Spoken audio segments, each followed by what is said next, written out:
하박국 3장 7절에서 9절까지입니다. 세 절 말씀을 우리 다 같이 한 목소리로 읽습니다.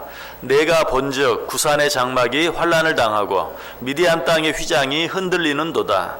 여호와여, 주께서 말을 타시며 구원의 병거를 모시오니 강들을 분이 여기심이니이까, 강들을 노여워하심이니이까, 바다를 향하여 성내심이니이까. 주께서 활을 꺼내시고 화살을 바로 쏘셨나이다. 셀라. 주께서 강들로 땅을 쪼개셨나이다. 아멘. 지난 시간에 우리는 주께서 활을 꺼내시고 살을 쏘신다 라는 말씀의 의미가 무엇인지에 대해서 생각해 보았어요.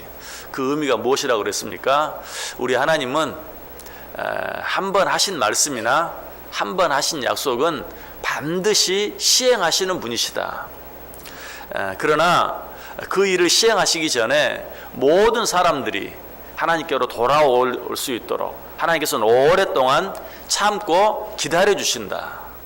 그러나 때가 되면 더 이상 기다리지 아니하시고 지체하지 아니하시고 바로 화살을 날리신다는 사실에 대해서 생각해 보았습니다. 그런 해석의 근거가 되는 말씀으로 시편 7편 12절에 있는 말씀, 사람이 회개하지 아니하면 그가 그의 칼을 가시며 그의 활을 이미 당기어 예비하셨도다. 또 신명기 32장 23절에도 내가 재앙을 그들 위에 쌓으며 내 화살이 닿을 때까지 그들을 쏘리로다. 하나님께서 악한 자들이 악을 행하는 것, 특별히 하나님을 대적하는 자들이 하나님을 따르는 자들을 괴롭게 하고 힘들게 하는 것들을 오래 참고 기다리세요. 왜? 회개하고 돌아오게 하기 위해서. 그러나 때가 되면 지체하지 아니하시고 화살을 날리사 하나님을 대적하는 모든 자들을 쏘신다, 멸망시키고야 마신다 하는 것에 대해서 우리에게 말씀해 주고 있는 것이. 자, 그런데 이 말씀을 하나님을 대적하고 하나님의 백성들을 괴롭게 하고 힘들게 하는 자들에게만 적용할 것이 아니라 누구에게 먼저 적용할 수 있어야 합니까? 우리들에게 적용할 수 있어야 돼요. 하나님께서는 악한 자들을, 하나님을 대적하는 자들을, 하나님의 백성들을 괴롭게 하는 자들을 심판하시는구나, 멸하시는구나, 아멘, 이렇게만 적용할 것이 아니라 이 말씀은 하나님을 대적하는 악한 자들뿐만 아니라 하나님을 믿고 따른다고 하는 우리들에게도 동일하게 적용할 수 있어야 된다라는 사실이, 우리는 하나님 말씀을 대할 때 항상 나 아닌 다른 사람보다도 먼저 나 자신에게 적용할 수 있어야 돼.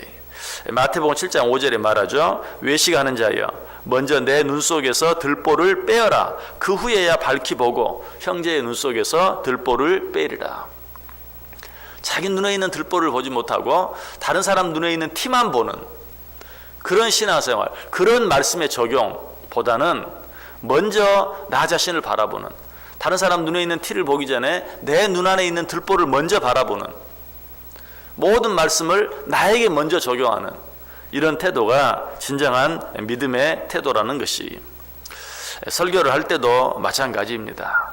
하나님을 반대하고 하나님을 대적하는 그런 자들에게만 항상 말씀을 적용할 것이 아니라 항상 하나님을 믿고 따르는 우리들에게 먼저 적용할 수 있어야 돼요. 또 바로 앞에는 어떤 말씀 생각해 보았습니까? 하나님께서 대자연들을 통해서, 하나님께서 강을 치시고 바다를 치심으로 자연 만물을 통해서 우리에게 말씀하신다고 그랬죠. 자, 요즘에 어떤 그런 재난들이 우리 가운데 많이 일어납니까? 쓰나미라든지 지진이라든지 하는 이런 재난들이 많이 있어요. 물론 우리나라에도 이번에 대지진이 있었지만 그 이전에 다른 나라에 큰 지진이 있을 때, 이웃 나라인 일본에 어떤 큰 지진이나 쓰나미가 일어났을 때 우리는 어떻게 합니까? 뭐 그런 재앙을 받아 싸다라는 등 그런 식으로 항상 해석하기를 좋아해요. 우리 한국을 미워하고 괴롭게 하고 복음을 받아들이지 않고 하더니 잘 됐다 하는 그런 식으로. 그러나 이웃에서 일어나는 일을 할지라도, 이웃에 일어나는 어떤 자연 재앙이라 할지라도 언젠가 우리에게 그런 일이 닥칠 것이라는 걸 생각하면서 우리가 그것들을 어때요? 먼저 우리에게 적용할 수 있어야 돼요. 그런 자연을 통해 주시는 하나님의 음성까지도 먼저 나 자신에게 적용할 수 있어야 돼요. 그러나 우리는 항상 그렇게 하지 않아요. 항상 다른 사람에게, 특별히 하나님을 대적하는 자들, 하나님을 믿는 자들을 괴롭게 하고 힘들게 하는 자들, 이런 자들에게만 말씀을 적용하기를 좋아한다는 사실이. 자, 그렇다면 하나님께서 당신의 대적들이 아닌 당신을 믿고 따른다고 하는 당신의 자녀들을 향해서도 화살을 날리신다고 했는데, 그렇다면 그렇게 하시는 이유가 무엇인가? 그 이유는 크게 두 가지입니다. 첫째는 당신의 자녀들을 사랑하시기 때문에, 너무 당연한 것이죠. 사랑하시기 때문에 징계 차원에서 화살을 날리신다. 멸망시키기 위해서가 아니라 그들을 징계하기 위해서 화살을 날리실 때도 있다. 사무엘하 7장 14절에 보면 나는 그에게 아버지가 되고 그는 내게 아들이 되리니 그가 만일 죄를 범하면 내가 사람의 매와 인생의 채찍으로 징계하려니와. 하나님께서는 우리 아버지로서 우리를 사랑하시기 때문에 당신의 자녀들이 잘못된 길로 갈 때 화살을 날리실 수 있어요. 사람의 매와 인생의 채찍으로 우리를 징계하신다고 말하고 있어요. 잠언 3장 12절에는 뭐라고 말합니까? 대저 여호와께서 그 사랑하시는 자를 징계하시기를 마치 아비가 그 기뻐하는 아들을 징계한 같이 하느니라. 아버지이기 때문에 아버지의 뜻에 따르지 않는, 아버지의 뜻을 피하여 곁길로 나아가는 자녀를 징계하실 수 있다. 히브리서 12장 6절에 주께서 그 사랑하시는 자를 징계하시고 그가 받아들이시는 아들마다 채찍질하심이라. 오히려 아들이 아니라면 징계하지 아니하고 채찍질하지 아니하고 내버려 두실 수 있지만 아들이기 때문에 그냥 내버려 두실 수 없다라고 말하고 있어요. 자, 그렇다면 이런 일들을 우리가 당할 때 어떤 태도를 취해야 합니까? 신명기 8장 5절과 6절은 너는 사람이 그 아들을 징계한 같이 내 하나님 여호와께서 너를 징계하시는 줄 마음에 생각하고 내 하나님 여호와의 명령을 지켜 그의 길을 따라가며 그를 경외할지니라. 하나님께서 우리를 사랑하셔서 징계하시는 줄 알고 하나님을 향해 원망하고 불평할 것이 아니라 더욱더 하나님을 경외하고 그 말씀에 순종하며 따라갈 수 있어야 된다. 그와 동시에 우리가 할 일 한 가지가 있다고 그랬죠. 그것은 뭐라고 그랬습니까? 하나님이 주신 징계니까 받자. 여러분, 그러나 그 징계가 너무 힘들고 어려울 수도 있다고 그랬어요. 하나님의 징계를 감사히 받되 그 징계를 받으면서 우리가 동시에 해야 할 한 가지 일은 무엇입니까? 하나님, 나를 징계하시되 내가 지은 죄대로 다 나를 징계하지 마옵소서. 우리는 그렇게 하나님의 긍휼하심과 하나님의 자비하심을 구할 수 있어야 돼. 시편 38편 1절에 말합니다. 여호와여, 주의 노하심으로 나를 책망하지 마시고 주의 분노하심으로 나를 징계하지 마소서. 나를 책망하시고 나를 징계하시되 노하심으로 분노하심으로 하지 마옵소서 라고 하나님께 구할 수 있어야 된다. 예레미야 10장 24절에 여호와여, 나를 징계하옵시되 너그러이 하시고 진노로 하지 마옵소서. 주께서 내가 없어지게 하실까 두려워하나이다. 하나님, 나를 징계하시되 너그럽게 해주옵소서. 히브리서 12장 5절에도 말합니다. 내 아들아, 주의 징계하심을 경히 여기지 말며 그에게 꾸지람을 받을 때에 낙심하지 말라. 하나님의 징계를 받을 때 하나님의 징계를 경히 여기지 말아야 한다는 것이, 경히 여기지 말라는 말의 의미가 뭘까요? 하나님의 징계를 경히 여긴다. 그 말의 의미가 뭘까요? 하나님의 징계를 받을 때 우연히 내게 일어난 일로 돌리지 말라, 그런 말이. 여러분, 우리에게 일어나는 일들에는 절대로 우연이란 없어요. 하나님을 믿고 살아가는 우리들, 그리고 하나님께서 다스리는 이 세상에 우연은 없어요. 하나님의 뜻이 있어요. 하나님의 계획이 있어요. 하나님의 섭리가 있어요. 특별히 우리가 징계를 받는 일, 절대로 우연히 그런 일을 당하도록 하나님께서 우리를 내버려 두지 않아요. 그러므로 그런 일들을 당할 때 우연으로 돌리지 말고 그 일 속에 감추어진 하나님의 뜻이 무엇인지를 찾고 깨달아야 한다. 하나님의 징계를 경히 여기지 말라는 말씀은 우리에게 어려움, 시련, 환난이 닥칠 때 우연으로 돌리지 말고 하나님께서 왜 그 일들을 내게 허락하셨는지를 생각할 수 있어야 합니다. 시쳇말로 어떤 일이 닥쳤을 때 재수 없어서 내게 이런 일이 닥친 것처럼 그렇게 생각할 것이 아니라 그 일 속에 감추어진 하나님의 뜻, 내게 주시는 하나님의 말씀이 무엇인지 생각하고 그 말씀에 더욱더 복종하고 순종하며 살아야 된다. 히브리서 12장 9절에 말해요. 또 우리 육신의 아버지가 우리를 징계하여도 공경하였거든 하물며 모든 영의 아버지께 더욱 복종하며 살려 하지 않겠느냐. 자, 부모님께 한 번도 맞아보지 않은 분이 있습니까? 그런 분 한 분도 없죠. 어렸을 때 다 부모에게 맞아보았어요. 부모에게 맞으며 자랐어요.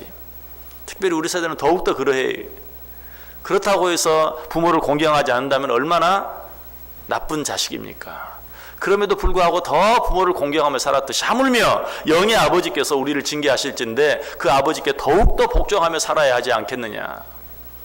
징계함으로 하나님과 멀어질 것이 아니고 징계함으로 인해서 하나님을 향해 원망하고 불평할 것이 아니라 더욱더 복종하며 살아야 한다. 무엇보다 요한계시록 3장 19절에 이렇게 말해요. 무릇 내가 사랑하는 자를 책망하여 징계하노니 그러므로 내가 열심을 내라.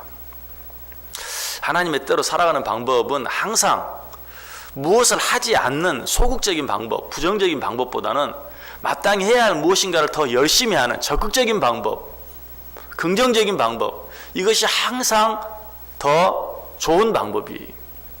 우리는 하나님의 뜻대로 산다 하면 먼저 뭘 생각해요? 이것도 하지 말고 저것도 하지 말고 그것도 하지 말자. 물론 이것도 좋아요. 그래야죠. 하지 말아야 할 어떤 일을 하지 않는 것, 이것도 중요해요. 그러나 하나님의 뜻대로 산다는 것은 하지 않아야 될 것을 하지 않는 것보다도 해야 할 일을 보다 적극적으로 하는 것, 이것이 훨씬 더 나은 방법이. 제가 그래서 늘 자주 말씀드리잖아요. 여러분들이 월요일부터 주일까지 살아가면서 일주일 7일 가운데 가장 죄를 덜 짓고 가장 하나님을 기쁘시게 하고 가장 하나님의 뜻대로 살아가는 날이 언제인가? 언제라고요? 주일날이라고 그랬어요. 왜 그렇습니까? 주일은 교회에 나와서 하나님의 일을 하면서 찬송하면서 예배하면서 살기 때문에 저절로 하지 말아야 될 일을 하지 않게 되는 거예요. 그럼 마땅히 해야 할 일을 하지 않고 하지 않을 일만 찾아서 하지 않으려고 하면 얼마나 힘든지 몰라요. 그렇게 할 수 있는 사람이 없어요. 아무리 하지 않으려고 발버둥 쳐도 또 그 일을 하고 있는 나를 보게 돼요. 하나님의 뜻대로 산다는 것은 마땅히 해야 할 일을 찾아서 열심히 하는, 그래서 성경이 말해요. 무릇 내가 사랑하는 자를 책망하여 징계하노니 그러므로 내가 열심을 내라. 징계를 받을 때 어때요? 내가 하지 말아야 될 일을 하지 않고 떠나야 될 일을 떠나는 것도 중요하지만 보다 적극적으로 마땅히 해야 할 일에 더욱더 열심을 내는 것. 징계가 무서우면 무서울수록, 징계가 크면 클수록 더욱더 열심을 내야 돼요. 이런 하나님의 요구는 마치 내가 다리가 너무 아파서 병원에 가서 의사에게 처방을 받았는데 의사가 말합니다. 열심히 걸으십시오. 지금 다리가 아파 죽겠는데 열심히 걸으라고 하면 어때요? 화가 날 수도 있어요. 지금 이렇게 다리가 아픈데. 그러나 사실은 어때요? 그게 바로 아픈 다리를 치료하는 가장 좋은 방법이. 아프기 때문에 걸으십시오. 오늘 하나님 말이에요. 하나님의 징계가 너희에게 임할 때 더욱더 열심을 내라. 우리는 어떤 어려운 일들, 하나님의 징계, 책망, 시련, 환난, 이런 일들이 닥칠 때 더욱더 하나님의 일에 열심을 낼 수 있어야 돼. 그것이 지혜로운 방법이. 왜 우리가 그렇게 해야 되는가? 하나님께서 우리를 징계하시는 것은 절대로 우리를 힘들게 하시고 우리를 망하게 하시기 위한 것이 아니기 때문에 그래요. 하나님께서 우리에게 징계를 주는 것은 우리에게 궁극적으로 유익이 되고 축복이 되게 하기 위한 것이기 때문에. 의사가 다리가 아픈 사람에게 걸으라고 말하는 것이 다리를 더 아프게 하기 위한 것이 아니라, 그 환자를 고문하게 하기 위한 것이 아니라 그 환자의 다리를 낫게 하기 위한 것인 것처럼 하나님께서 우리를 징계하시는 것도 우리의 유익, 우리의 축복을 위한 것인 줄 알고 오히려 더욱더 열심을 낼 수 있어야 한다. 히브리서 12장 10절에 말해요. 그들은 잠시 자기의 뜻대로 우리를 징계하였거니와 오직 하나님은 우리의 유익을 위하여 그의 거룩하심에 참여하게 하시느니라. 여기서 그들은 잠시 자기의 뜻대로 우리를 징계하였다. 누구를 말합니까? 육신의 부모들을 말하는 것이. 육신의 부모는 물론 자녀를 사랑하는 마음으로 징계하죠. 그런데 여러분 자녀를 징계할 때 항상 자녀들을 사랑하는 마음으로만 했습니까? 어쩔 때는 화가 나서 하기도 했어요. 또 어쩔 때는요, 정말 그 자녀를 향한 내 뜻을 한번 이루어 보겠다고 자녀를 징계할 때도 있었어요. 그럼에도 불구하고 자녀들은 어때요? 그 부모를 더 공경해야 돼요. 그런데 우리 하나님은 어때요? 단 한 번도 자기 자신, 당신을 위해서 우리를 징계하거나 우리를 책망하지 않는다고 그랬어요. 오직 우리의 유익을 위해서, 우리의 축복을 위해서 그렇게 하신다. 부모는 자기의 뜻을 위해서 우리를 징계할 때도 있지만, 육신의 부모는 자기의 뜻을 위하여 우리를 징계할 때도 있지만, 하나님은 오직 우리의 유익만을 위해서 우리를 징계하신다면, 육신의 부모가 자기의 뜻을 위해서 우리를 징계할 때도 그 부모를 더 사랑하고 공경해야 하는 것처럼, 하물며 오직 우리의 유익을 위해 우리를 징계하시는 그 하나님을 우리가 얼마나 더 공경하면서, 얼마나 더 그 말씀에 복종하면서 살아야 하겠느냐라고 우리에게 또 한 번 말씀하고 있는 것이. 잠언 22장 15절에는 말합니다. 아이의 마음에는 미련한 것이 얽었으나 징계하는 채찍이 이를 멀리 쫓아내리라. 여러분, 징계만이 우리를 모든 악한 길, 잘못된 길, 멸망의 길에서 돌이켜서 오직 하나님의 뜻을 따를 수 있는, 하나님의 뜻대로 살아갈 수 있는 그런 유일한 방법이, 하나님께서 그러므로 우리를 사랑하셔서 우리를 때때로 징계하시는 것이, 이런 일이 있을 때 우리는 어떻게 해야 합니까? 오히려 더 열심을 낼 수 있어야 된다. 그리고 마땅히 돌이켜야 될 그런 일들로부터 돌이킬 수 있어야 된다. 그렇게 할 수만 있다면 하나님께서 어떤 징계, 어떤 책망을 주시든지 그 모든 것들이 우리에게 유익이 되고 축복이 된다. 자, 여러분의 삶을 돌아보시길 바랍니다. 어떤 일들이 있습니까? 어떤 원치 않는 일들이 여러분에게 있습니까? 어떤 일들이 여러분을 힘들게 하고 여러분을 괴롭게 합니까? 그 속에 여러분들을 향한 여러분들의 유익과 여러분의 축복을 위해서 하나님께서 그런 일들을 허락하시는 것을 먼저 믿으시기 바랍니다. 그리고 오히려 더 어떻게 해야 합니까? 하나님을 더 경외하고 하나님의 말씀에 더 복종하고 하나님을 더 공경하며 한 걸음 더 나아가서 더욱더 열심을 낼 수 있는, 그래서 내게 있는 내가 원치 않는 그 모든 일들이 변하여 축복이 되는 놀라운 일을 체험하며 살아가는 복된 한 해 꼭 되실 수 있기를 주님의 이름으로 간절히 축원합니다.